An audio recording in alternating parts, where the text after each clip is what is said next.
Okay. Again, my name is Jeff Andrews. I'm the VP of Sales for Elite Storage Solutions. Also, just happen to be the president of RMI starting this year. And we're here, Carlos and I are here to talk about Rack 101. It's just pretty basic information about racking, when to use it, when not to use it, different types of rack to use. And so we'll talk about the pros and cons and some budget costs as well. Basically, we have two different types of racking in the industry. We have, well, maybe three types actually, but we have roll form, we have structural, and we have tube racking, which Andrew Kirby, our gentleman in the front row, is a PE, he's helped develop that. But I'm just going to talk about basically the structural and the roll form today. The pros and cons of the roll form racking is that it is lower cost. It's used mainly when you're usually always when you're doing hand stack or in applications where you're not going to have a lot of fork truck abuse. It comes in a bunch of different sizes, typically 3-inch by 3-inch and also 4-inch by 3-inch. It's a simple punched sheet steel that is rolled, welded, and then painted.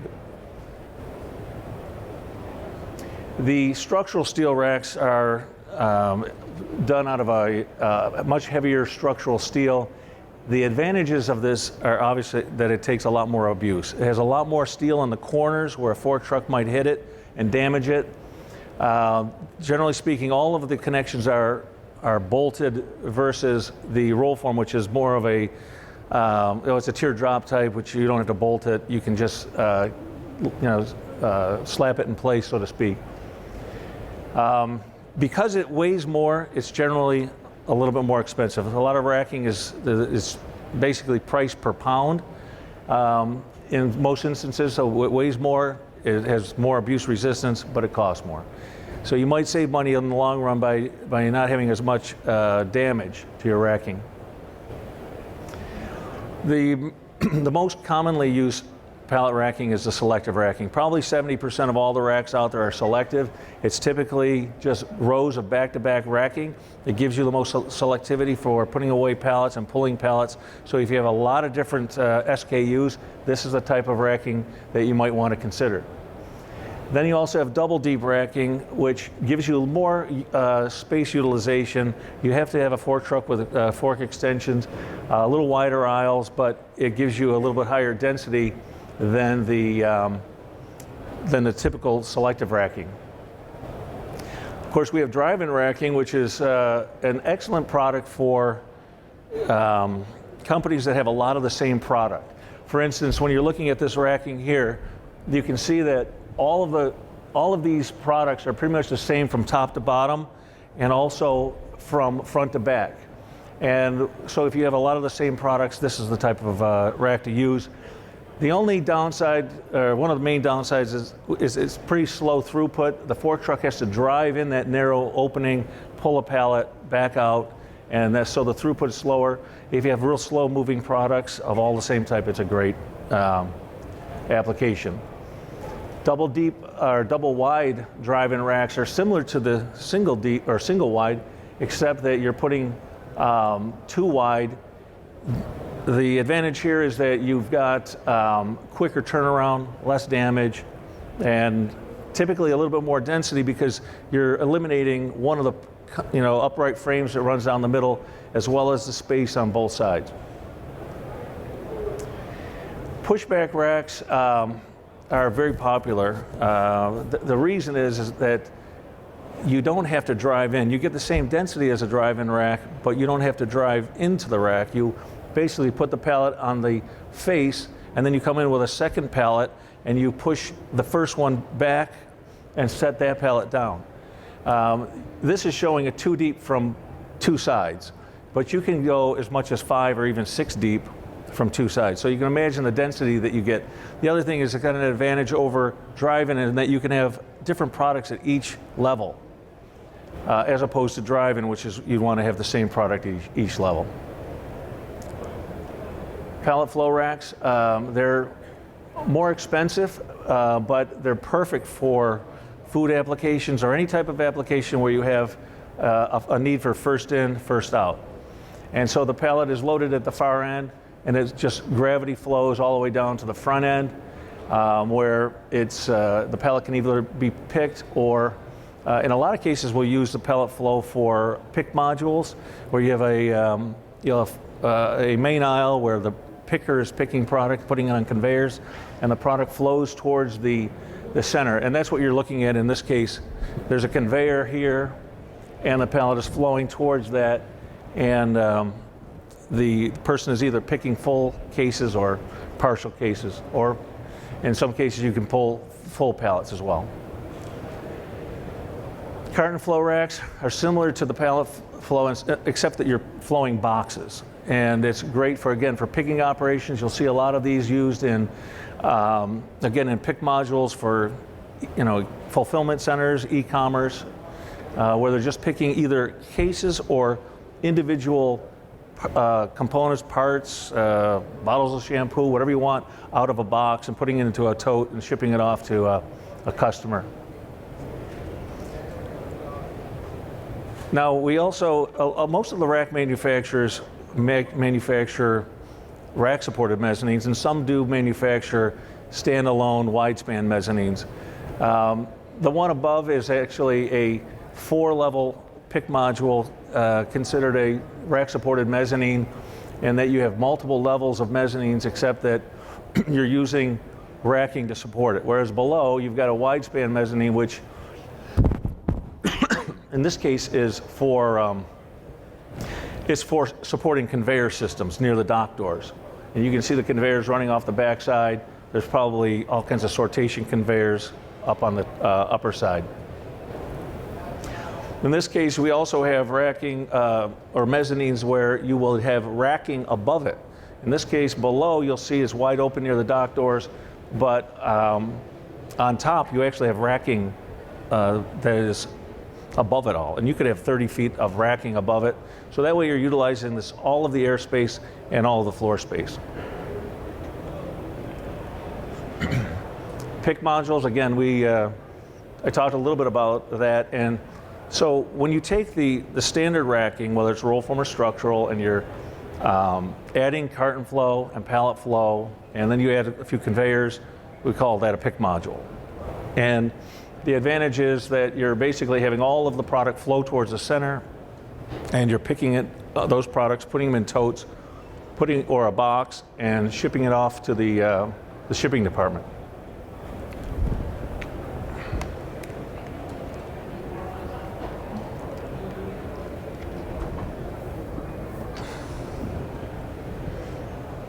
Again, in this particular case, on the one on the right, this is a pick module being installed in the beginning, and it shows a trash conveyor chute. So what will happen is a lot of times the pallets will flow towards the middle, they'll pick products out of it, they'll put the box on the conveyor, and then when they run into extra cardboard boxes and things, they'll just kick it down into the trash conveyor, and off it goes. Now in that particular case, there is no conveyor shown, but if you can imagine, that's what it would look like. And the one on the left is a completed pick module. You got stairs on both ends. The pallets are basically put in and flow towards the center. And on both sides of that, you'll have a lot of replenishment rack. And that can be, again, it can be selective, pushback, pallet flow, drive-in, it could be anything, basically, but you're supporting the pick module. And we're doing quite a few of these for the e-commerce and fulfillment industry right now. This is just another type of racking. It shows you some of the different applications. This was an archive storage facility. It's 85 feet tall, multi-level catwalks. Every 9 feet there's a catwalk. Very narrow aisles. Again, you have stairways, you got lifts that can be part of a racking system. And when you start getting a little more into this more sophisticated systems, the high-rise systems, you get into the high-rise ASRS. And there's the main advantage with the ASRS is basically you're getting more density and you're also getting more speed. These cranes that you see, the yellow cranes, operate in very narrow aisles. They're super high speed. They run down the rail and go up at the same time. They can retrieve pallets very quickly. The other thing is that they can be controlled completely remotely. So if you have a freezer application where it's 20 below zero, These machines are just running up and down the aisles, picking pallets, delivering them to a pickup and delivery station or a conveyor, and then off it goes to to the shipping department or wherever. Another item that's become very popular recently is the pallet shuttles, and you've probably seen a few around the show here. Basically, the shuttle operates by itself, radio controlled, and it runs down these long rails, and it'll go and pick up the pallets. Now, these pallets could be anywhere from 15 to 30 pallets deep. So you can imagine the density that you get with a 30 pallet deep. The shuttle itself will run down, pick up a pallet, and bring it back to the face of the rack, which is great because nobody has to drive into the racks. And then while that forklift driver is going to the shipping docks, the shuttle will run and pick up the next pallet, and the next one, and the next one, and the next one. And then when you're done with that lane, you just take that shuttle and move it to the next lane. The fork truck will actually pick it up, move it, and put it into the next lane. If you can, the small, I guess, isometric there that are 3D, that shows one that's being used with a more of a shuttle that takes the shuttle. Okay, so it's two shuttles. Just to give you a rough idea in terms of budget numbers of what the cost of the different types of racks I've just shown you is, and this is probably a little conservative, and this is more than likely a material delivered and installed price. But that gives you an idea of the cost differences. But each rack has its own advantages, and the density may pay for, if you have pallet flow racks at $300 a pallet position, it may pay for it if you're in a freezer application where the cost of the freezer is extremely expensive and you need first in, first out. So you need to know these different, you have to take everything into consideration. Another type of racking is the cantilever racks. You'll see these in most of the Lowe's and Home Depots storing plywood and lumber. It's an important type of racking for that. And you can use it for anything that has odd sizes, where you don't have a palletized, typical 40 by 48 pallet. Wide selection of accessories, wire decks, there's drum holders, there's pallet stops, which is a new thing, well, I should say relatively new. With the fire code changes, a lot of pallet stops have now got to be put into the racks to keep the flues open. I just want to mention that when you're designing your rack and taking into consideration your racking layout, you really should consider talking with a fire consultant, because they can tell you what's needed in terms of the flues. The different cities have different requirements. Most of them do require a 6-inch minimum flue on a back-to-back rack. And a lot of the cities are now requiring a special device to make sure that you don't encroach on that 6-inch, and in order to get a permit. Again, the guardrails. And Carlos is going to talk in a few minutes about rack repair and rack remediation. If you put guards up like this, it helps protect the racking. If you don't and your rack is damaged, there's pretty serious consequences that can happen. So I think I'm going to turn it over to Carlos at this point to talk about the guidelines for rack repair and replacement. Thanks, Jeff. This is very interesting that this topic is today. Last week, there was a rack collapse in Virginia that took the life of a worker and put 3 others in critical condition. The industry has long tried to address this issue, but it's very difficult to control what users buy product from and who they buy it from. If I wanted to be in the rack repair kitter with any one of you, we'd throw $20 on the table, we'd be in business in a week, and buy repair kits and install on anybody's rack we want. There needs to be a very careful consideration when you're doing that to make sure that it's done correctly and safely. Most often you'll see this kind of problem in a warehouse over time because warehouse maintenance is part of a budget line item for the manager of the facility, and if there's cutbacks, usually they try to make their cutbacks by avoiding maintenance or upkeep of the facility. Here you're seeing just defective weld, and somebody on the right side just scabbing on a bunch of steel onto an existing frame, believing that it's going to hold it up.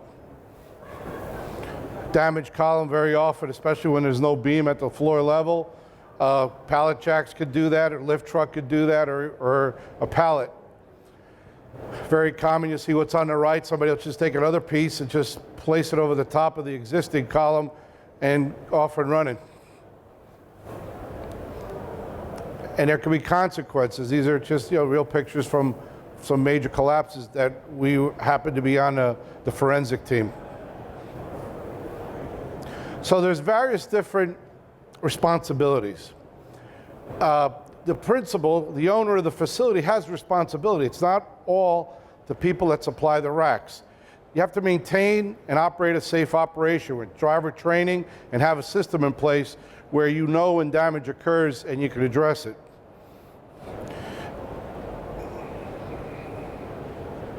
Ensuring that all work is performed under an engineering supervision and the maintenance and retention of system documentation. What that is that tomorrow, one of our members sells you a rack system. They're going to give you a set of drawings that say this system has been designed on the basis of the weight of the pallets, height between the beams, so you're going to have an elevation, and you have a floor plan showing where all the rack goes. They should be giving you that set of drawings, and your operation should know that that's the configuration that you got the permit and the design of the rack is based on. Jeff, is that? No, it's not. Okay. You don't wear glasses, right? All work should be overseen by a supervising engineer, and each product must be evaluated individually.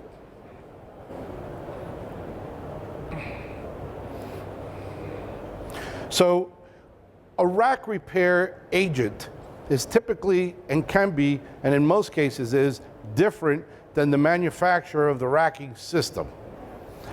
Sometimes it's an installer that wants to have an ancillary business, so he buys rack repair kits from a company somewhere in the United States, ships them in, and then attaches them to the existing rack. An engineer needs to be involved that evaluates the bracing of the rack system, and then when adding the component of the rack repair kit, that it falls in line with the existing bracing system. Often than not, that's not done. The RMI, the Rack Manufacturers Institute, is the governing specification and body for all rack design. So if you put a rack system in 20 years ago and you're going to move it, tear it down, and put it somewhere else, that has to be updated to the current code.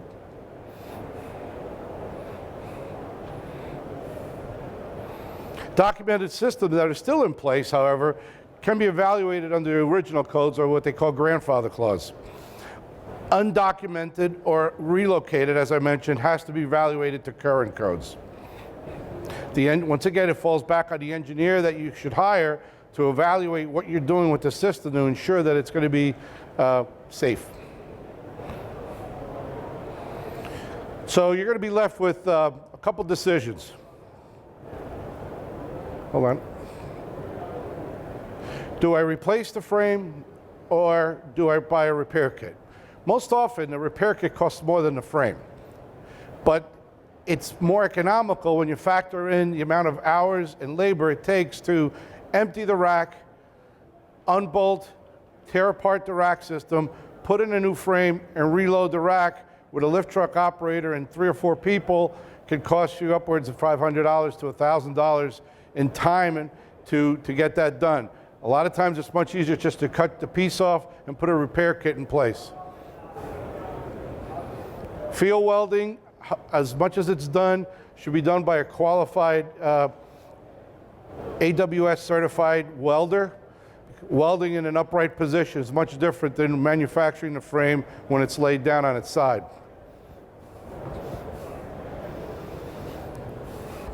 So process developed and overseen by the supervising engineer. He's going to come in, and if you don't have the original concept drawings, he's going to say, I need to know what you have out there today. And he's going to go through and plot a floor plan showing where all the racking is. He's going to determine what the components are that are being utilized. He's going to evaluate the elevations that you have, and he'll probably ask you, these are the elevations today. Are there any other elevations that you see yourself working under?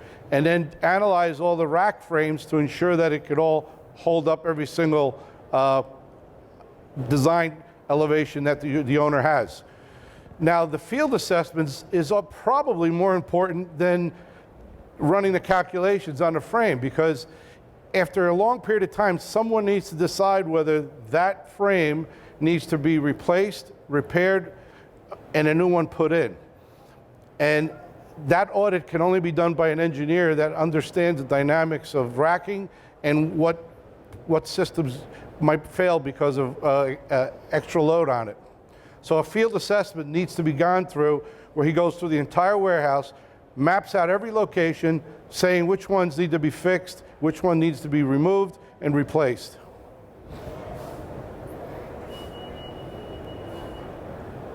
Nope, wrong one.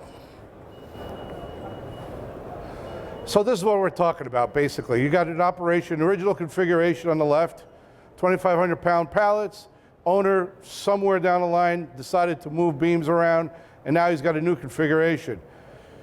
So the owner reduced the configuration from 3,000 to 1,800 pounds. Might work, but it's got to be analyzed.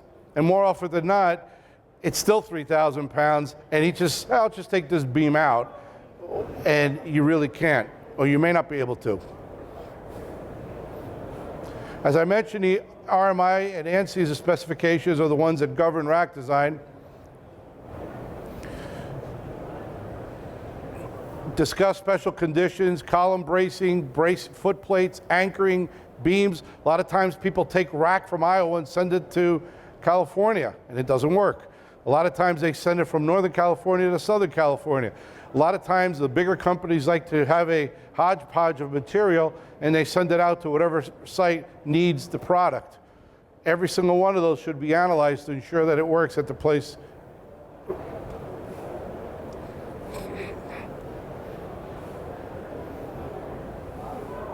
So straight and plumb. Plumb means if you draw an axis from the floor to the ceiling, any deviation towards the down aisle is one way, and cross aisle is the other way, to make sure that it's still within the performance criteria. A lot of times over time, the system might lean, or if it was put up incorrectly, it might be leaning. Anchoring, boy, that's always a good one. Pallet jack comes down the aisle, takes out the column, shears the anchor, and a lot of times they don't even go back and replace the anchor. So you should figure out a methodology in place so you first see that when it happens, audit it, and have probably 2 or 3 times a year have an audit of the warehouse where you go through and see where your damage has been done. As I mentioned before, the RMI is a guideline for assessment and repair or replacement of damaged rack, is a guideline that the Rack Manufacturers Institute publishes. Used racking. This situation in Virginia was a dealer that had a hodgepodge of different used product available to him, and he put together a system using a lot of different manufacturers. What happens is when you commingle different manufacturers, they don't always work together the correct fashion. Some of the hole punching might be different, some of the bracing pattern might be different, and it needs to be calced out. A lot of times the used manufacturers will give you a PE sealed drawing that says this has been calced. That's great, but that PE did not visit the facility to determine which frames qualified for use and that weren't damaged already. A lot of time, bad material ending up in the warehouse, especially when you're only paying 30 cents on the dollar for the used product. And when it fails, it's an insurance claim, and most often than not, these people have no insurance, or they're small companies, and there really isn't much left there. And here are just a number of questions. Manufacturer still in business, supplier provided calculations or proof of capacity, engineering, permits, did they do all the above? And most importantly, did they do an audit of the facility to determine which pieces can be reused or not? Here are all the members. I don't think I mentioned I'm the president of Fraser Industrial Company. Jeff is with Elite Storage Systems. Q&A. Questions?